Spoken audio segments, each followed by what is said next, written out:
रोहन होंडाच्या गाड्यांचा स्टॉक पाण्यामध्ये गेलाय.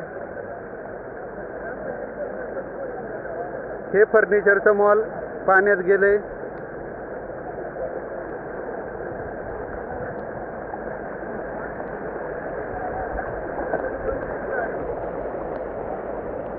हे घर पाण्यात गेले. हा फर्निचरचा मॉल देखील पाण्यात गेलाय. KGN UPVC विंडोज हे देखील पाण्यात गेले. इथून पुढे ओढा होता, पण तो आज रोजी ओढाच बुडवलेला आहे, गाडलेला आहे ओढा पूर्ण. त्याच्यामुळं नैसर्गिक प्रवाह बंद झालेला आहे. पाणी जायला जागाच ठेवलेली नाही. ह्या मॉलमध्ये पण पाणी घुसलेलं आहे.